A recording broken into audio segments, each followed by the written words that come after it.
I'm a little nervous today because the topic that I've been given to speak on is marriage. And philosophers have taken centuries, and we still haven't figured out all about marriage. And I'm supposed to speak about marriage in 25 minutes. So, yes, I am a little nervous. The last time that I was here, I spoke about joy and having joy through our trials. Today I'm back to speak about man's biggest trial, marriage. Okay, can I have a show of hands of how many of us over here are married? Okay, not too many. Good. They say first you get an engagement ring, then you get a wedding ring, and eventually comes along suffering. Okay? Well, I haven't had too much marriage experience myself. I've been married to my lovely wife, Sinu, for only 3 years. But I will tell you this, that quite contrary to suffering, we have enjoyed every day of our marriage. And God has really graciously walked alongside of us. Okay? But I'm convinced, even though I've been married only for 3 years, that the only way that you can have the most meaningful, most joyous marriage is if Jesus Christ is at the center of your marriage. And you're living your marriage with principles that the Bible and Jesus has taught us. I know that sounds bold, that sounds brash. Maybe some of you over here don't even believe in the concept of marriage. But hear me out. And if it is the truth, it will certainly stand the test of your experience and my experience. Okay, so what I'm going to be sharing about marriage today, I've broken it down into 3 parts. 1, why even look at marriage God's way in the first place? There's so many ways of looking at marriage. So why even look at, the Bible and God's way of doing marriage? Secondly, the marriage process God's way. Okay, getting prepared for marriage and that kind of thing. Practical issues that we can look through. And finally, happily ever after. Godly principles on how one can have healthy marriage. Okay, my reference point tonight is going to be the Bible, the Word of God, which I believe to be true and reliable. And that's been my experience now for decades. But if any of you here say, I don't know, I have questions about the Bible, feel free to ask the pastoral team at BBC whatever questions you have about the Bible. But I just want to tell you that that's going to be my reference and my foundational point or basis for all of what I have to share this afternoon. Okay, let's look at a very familiar passage in the Bible, the foundational passage for marriage, and that's found in Genesis chapter 2. Could someone just help me read this?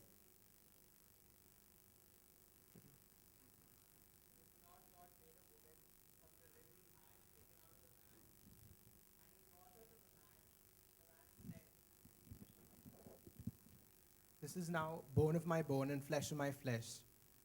She shall be called woman, for she was taken out of a man. That is why a man leaves his father and mother and is united to his wife, and they become one flesh. Okay, this is the second chapter in the Bible. And if you look at it, verse 22 says, Then the Lord God made a woman from the rib he had taken out of the man, and he brought her to the man. Okay, very clear that God is the one who came up with the very idea of marriage. He literally ordains the first marriage where he takes the woman, he brings her to the man, and they get married and they become one flesh, is what the Bible says. Jesus Christ, the eternal Son of God, the Bible says he's the Alpha, the Omega, the beginning and the end. The God who created the heavens, the earth, the stars, and everything that we see. There's nothing created in all of the earth and the universe that Jesus has not created. And you know what? Jesus and God is the person who designed the very idea of marriage. Okay, now marriage was supposed to be this human relationship between a man and a woman, a covenant for life that was in some way to reflect the spiritual relationship with which we have with God. Okay, now it's very clear. Why do we look at marriage God's way? Well, simple. God is the one who designed marriage. Have you seen, the area around Mumbai in the monsoon seasons? All the leaves and the plants and the scenery. It's very green, right? Or if you've traveled on the Mumbai-Pune expressway, when it's monsoon season, it's just green, it's beautiful. And then when it's summer, it's all dry. That's because there's rain and it kind of sources the growth of all these plants, and so it's so green. And marriage is like that. It was designed to be sourced by the unconditional love of God. And if God is at the center of marriage, then it's going to reach its full potential. So why do we look at marriage God's way? Simply because He designed it. He's the creator. He's the one who's designed it, and He's the one who's created all the manuals regarding marriage. And that's why we need to look at marriage God's way. Well, the other reason is also because man has totally messed up marriage. Okay? I mean, you may not believe in the idea of sin, but just any of us over here have a love that's perfect? No. We're all born with selfish dispositions, aren't we? No, we do things that are messed up. We love people, but often we want our own needs met. We're so selfish. And the thing is, man has messed up marriage because we bring our own selfish ambitions, our selfish style of love into marriage, okay? And if you look at it broadly in today's world, there are two wrong views of marriage we have. One view of marriage is that marriage is horrible. It's suffering. It's real cynicism, okay? And a part of that is a reality because when you look around us, we have domestic violence, we have abuse, we have marital rapes, we have broken homes, we have suicides, and people are like, I don't want to deal with marriage. I don't even want to get married because it looks like marriage is horrible, it's suffering. We're all cynical about marriage. There are a lot of cynical jokes that go around. Look at this one. Okay, the lady says, if you were my husband, I'd poison your coffee. And he's like, if you were my wife, I'd drink it. This is another one. I like this one a little better. Okay, new seatbelt designs, 45% less car accidents. We're all cynical about marriage, and that's view that the world puts on us. But there's another wrong view that we also have with regard to marriage, and that is, oh, marriage is so beautiful, it's perfect. Have you ever fallen in love? And then, I don't know how many of you have got these questions, but probably by the time you're 25, women would get this question, how old are you? You say, 25. Oh, you're not married. Oh, are you looking out? Should we help you? Or guys, maybe it's a little down the road, right? When we're 30. Are you married? Oh, you're not married? That's it. That's the end of life for you. You're never going to make it in life. Okay, and so sometimes we have this worshipping view of marriage and it's perfect, and once you get married, all of life's problems are going to go away. But that's an equally wrong view because marriage is not that simple. Okay, so man's messed up view of marriage has this view of marriage that marriage is horrible, it's cynical, it's ugly, don't get into it. And there's another view that, oh, love is just blind and marriage is blind. And that's a wrong view as well. And then the Bible talks about a third and a beautiful view of marriage. It talks about how, yes, marriage is flawed because we bring our own selfish love into marriage. It loses the unconditional love that it's supposed to be there. But Jesus, that's why he came down to earth. Okay, Jesus came down to earth to change the dispositions of our sinful heart, where from selfish love, we can move to unselfish, unconditional love. When we say, God, we believe in you. We thank you that you've taken the punishment for all our selfish love upon you. And you can give us that transformational heart, Lord. You know, when that cry is really there. And God, you know, God's standard of love is so high. And sometimes even as followers of Jesus, we can reduce his standard of love. We can think, for those of us who are married, you know what, I'm not domestically abusing my wife. I'm providing for her. I'm cool. I'm a very loving husband. But what about getting rude? What about not being thoughtful to your wife?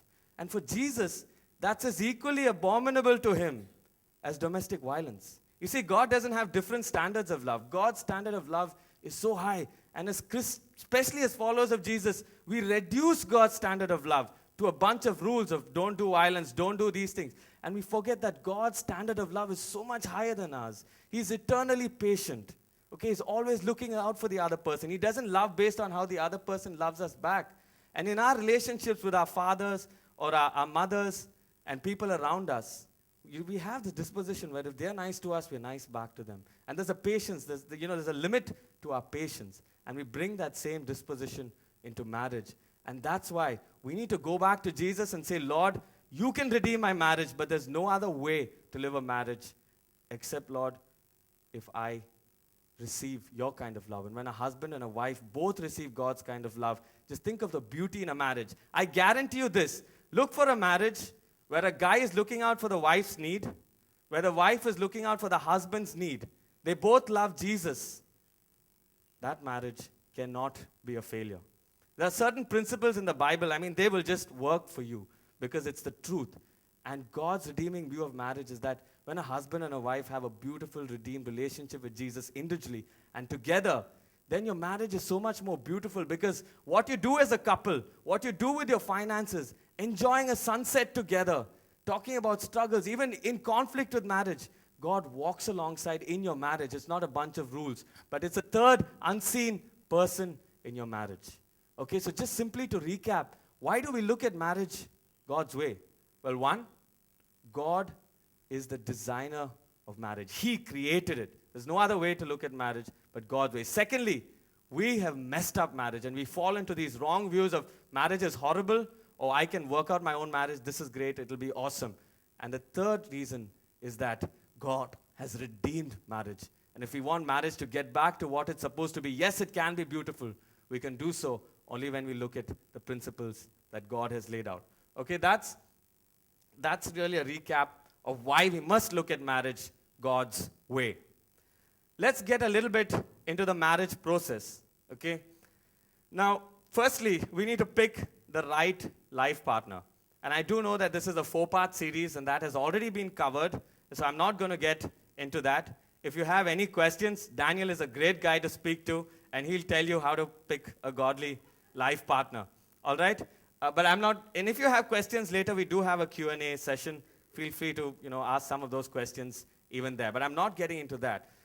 But I'm going to move on to the process and say, yes, now let's say you made a godly choice and you found the right marriage partner. I'm going to speak a little bit about the marriage process and go back to that foundational verse in Genesis 2. That is why, okay, and they talk about how God designed marriage, how God brought the first woman to the man.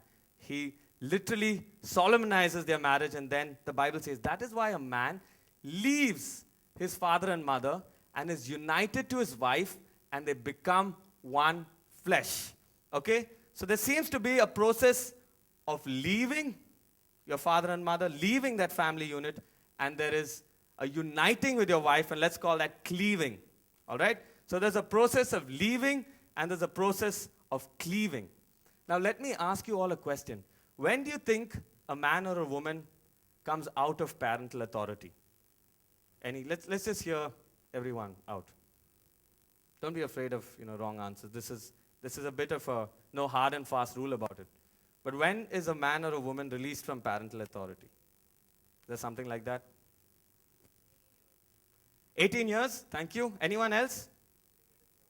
When you get a job? I'm sorry? When you're financially independent? Anyone else? The parents here are not very happy about this question. Yeah, as a parent, Daniel is saying he would be like, never. Okay? Now, and I've been quoted this verse all my life by my parents, which says, children, obey your parents, for this pleases the Lord. It's found in Colossians. Okay, but if you look at that verse carefully, it says, children. Okay, and now here's my understanding of what the Bible says is that once you become an adult, you are not under parental authority anymore. Okay, as a child, you are strictly under parental authority. And once you become an adult, you're not under parental authority anymore. Now, what's the right age? Different countries, have a different culture. In the US, once you're 18, you're out of home. You've got to find your own job. Many people finance their own college education. In India, it's a little later, maybe 2021. There's the element of financial independence, which is also there. And so there are different styles, but generally in the concept of culture, when you become an adult, you move out of parental authority. Okay? Yet, the Bible says something else. The Bible says, honor your father and your mother. Okay, and that is not, any condition on it. That's for a lifetime. Okay, so when it comes to getting married, okay, the last choice for who you're going to marry has to lie with you. Okay, yes, because your father, your mother is not going to live with that person. People around you aren't going to live with them. You are. So as you make a godly decision, and once you've made that godly decision, yes, the authority lies with you. But if you genuinely respect and honor your parents, you've got to understand that this is a big deal. Because you're leaving that family unit to establish a separate family unit. You're leaving them emotionally, financially, and spiritually to form a separate family unit. And if leaving is such a big deal, in respect to your parents, you've got to tell them in advance of who you wish to marry. You got to take their advice. Okay? Now, parents may give advice. They may be like, don't marry that guy. He's too fair. He's too dark. He's ugly. He's from a different state. Okay, their advice might be like that, that's more culturally oriented. Or it may be like the person that you'd like to get married to doesn't seem to be able to look after you, is not interested in looking after you. Or the person you want to get married to is already married to someone else. Now, that is advice that needs to be heeded. So, you must tell your parents about who you want to get married. You must get their advice and then take their advice, wait with what the Bible says, talk about it with people that you respect in the faith, and then see if it's biblical advice in which you must heed to. And if it's not biblical advice, don't scream and shout at your parents and say, I'm getting married, I'm not under your authority anymore, goodbye, tata. No, talk to them and explain to them about your choice and why you want to marry that particular person. Okay? Now, as I said, there's this whole process of leaving where you're going, you're financially and emotionally and spiritually, you're coming together with your wife, you're cleaving and you're forming a separate unit. Okay? Which means that another practical thing is be financially independent. Okay? And particularly guys, because the responsibility biblically lies with the guy to take care of the woman. It's not that women can't work or they can't earn money and be breadwinners too. But the responsibility is with the man. So you need to make sure that you are financially independent. Okay? It's also very important to know, I just want to clarify on the first point that yes, you're forming a separate financial, emotional, and spiritual unit, yet that does not mean you don't look after your parents through that process. Okay? And beyond that, your parents are unwell, they need to come and live with you in your house, you need to look after them, you need to care for them. But it's just that as a separate family unit that you're establishing, you need to leave and you need to cleave. And the other thing is trying to leave our parental baggage behind. Okay? As we leave and go towards cleaving. What do I mean? Well, we're all not perfect people. Okay? We have great parents, we have loving parents, but there are times in which our parents mess up. Okay? And we are not going to be perfect, and we are going to mess up with our kids as well. And so, a husband has no business telling his wife, I can't help you in the kitchen because my dad never used to do that with my mom. Okay? I'm going to treat you a particular way because this is how it happened in my house. Okay? Because there are certain things that are not good that we could pick up with our parents. And in this whole process of leaving and cleaving, it's important that we work through all of that baggage. Now, the implications of cleaving, okay? With cleaving, you're going to be leaving your parents and you're going to be establishing an independent family unit with your spouse. And you want to come close to financial oneness, emotional oneness, spiritual oneness, every possible kind of oneness, including physical oneness. And guys and girls, I'd just like to say that sex, we don't talk about it much, but sex within marriage is blessed and great. Okay, I give an example like fire. Fire is nice, it's warm, it has many uses, it gives light, and it's an amazing feeling when you're in a cold place and you're sitting by the fire. But if you put your hand in the fire, goodbye, your hand's going to be ashes. And that's how sex is. If it's in the right place between a husband and a wife, it's great, it's beautiful. But if it's in the wrong place, it can be really disastrous. Okay? And in this process of cleaving, you're going to become one with your wife physically, spiritually, emotionally, in so many ways. And that means your wife or your spouse has to be the most important person to you in the universe after God. I'm going to repeat that again. Your spouse has to be the most important person to you in the universe after God. And I think in our culture, because we are tied in with family, this sometimes can become hard. And when parents come or some parents say, hey, you are my children, how can you move to that place, or you need to be close to me. There's no reason as to looking after our parents, or it could be someone else. It could be your job. You love your job so much that you're married, but you love your job more. It could be a particular friend of yours. But you need to realize that if you're going to really become one with your spouse, then everything else needs to take a back seat. Everything else needs to take a back seat. And if your spouse is not the number one person, human being to you, it's going to just be a recipe for disaster. And you look at so many marriages where they're struggling. It's something that's come in between them, which takes away this number one priority from the other spouse. Well, the other thing is we need to begin to see everything as ours. Okay, and a lot of marital feuds are because we don't look at everyone as our parents, the in-laws as our parents, the money as our money, our career, our future. We've got to get this word "my" out of our heads. And a lot of conflict sometimes is because we don't see things as ours. It's what is yours is mine, but what is mine is mine. No. We need to work through this. And this sometimes is a process, and we need to ask God for grace. Okay, it involves letting go of yourself, because we have this whole disposition in us, right, to say me, me, me. And then this is another question, okay? Should I go and get married like in a court? Should I go and have a registration process and all of that? I love this person. I'll just live in with them. I'm married to them. I'm not going to leave them. I'm like life commitment to them. But you know what? That's a little bit foolish, okay? Because that's like saying, I have a son or a daughter. I really love them, but I don't want the whole world to know. Only like few people I tell is my son or daughter. On the birth certificate also, don't put the name. Don't put the name. Just leave that place blank. Well, if this is the most important person to you in the whole wide world, why would you not tell the whole world that this is my wife or this is my husband and get it put on paper? The other thing is that laws are designed to protect us. Okay, it's not so easy to get a divorce. There are only certain reasons. You can't just wake up one morning and say, I don't like, my spouse's face, I'm going to go and get a divorce.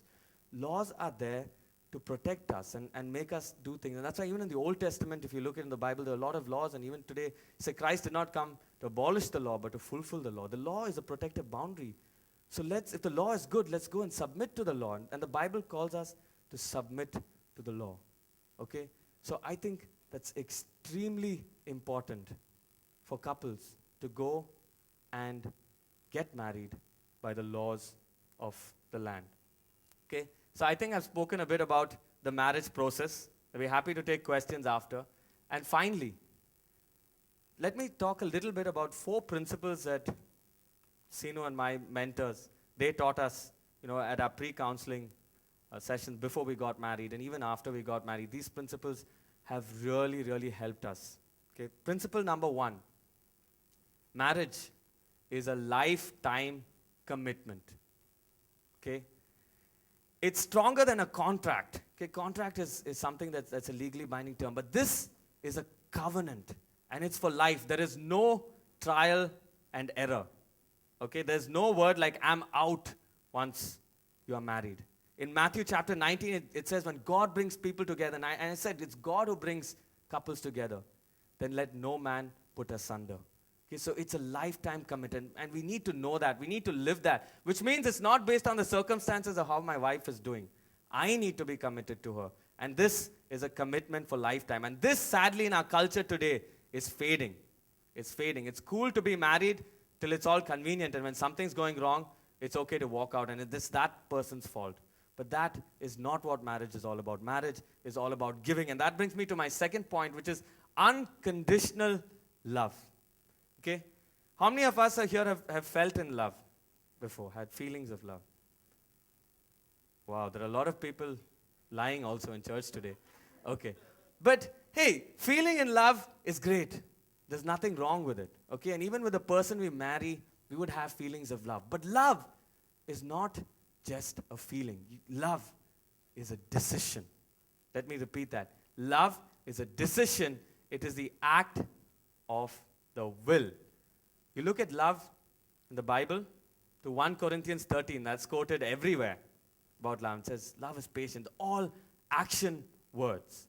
Did Jesus just say, I love you guys, be there, you're going to hell? No. Jesus came down. He took action. The Bible uses the word, he demonstrated his love for us. Okay? He didn't feel like doing it because, God hates sin. In the Garden of Gethsemane, I don't think there were any feelings for sin over there. He did not want to do it. But he loved us so much that he did it. And love is unconditional. Okay? And even after you get married, yes, there'll be feelings of love, but there'll be maybe mornings you wake up and your other spouse would hate you, but you realize that love is an act of the will.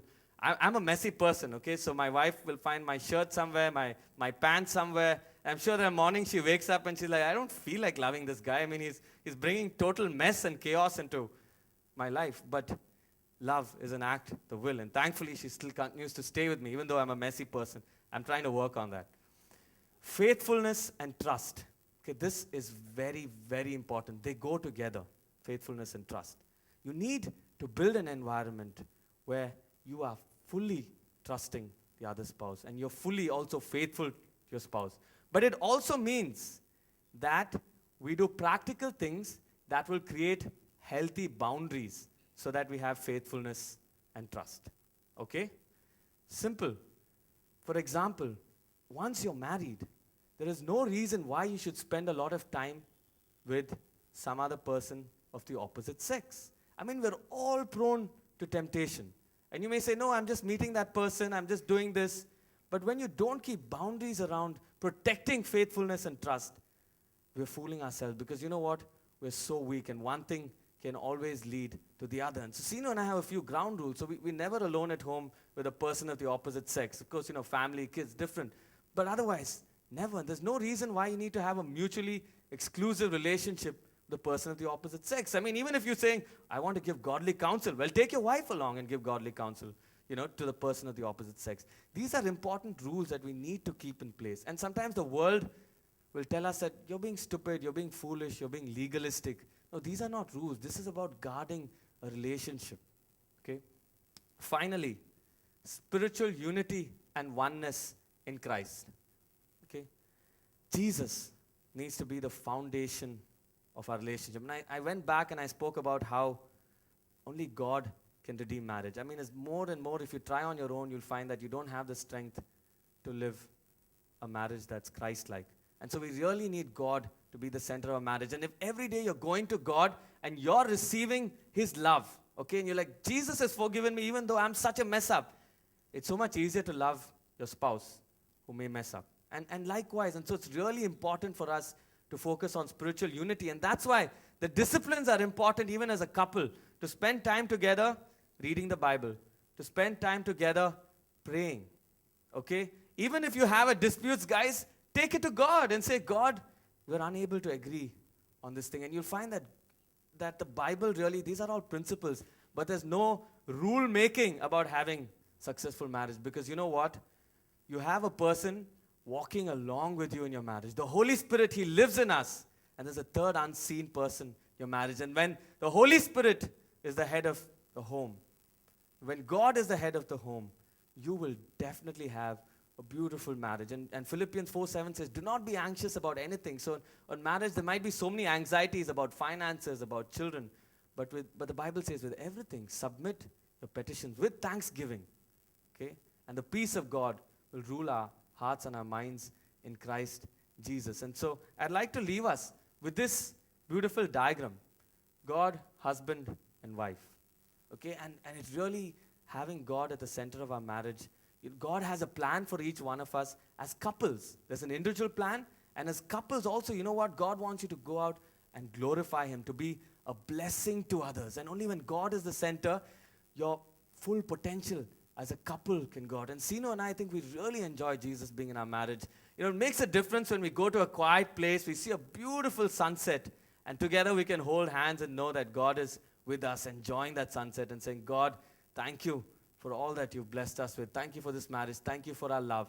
And God is with us. And that's the beauty of it. You can go back to Genesis chapter 2, where God walked with Adam and Eve in the evenings in the gardens. They talked with Him. They told Him everything on His mind. He was a friend. He was there in their marriage. And today, if you want to have the most meaningful and the most joyful marriage, the only possible way is if you ask Jesus to walk alongside with you.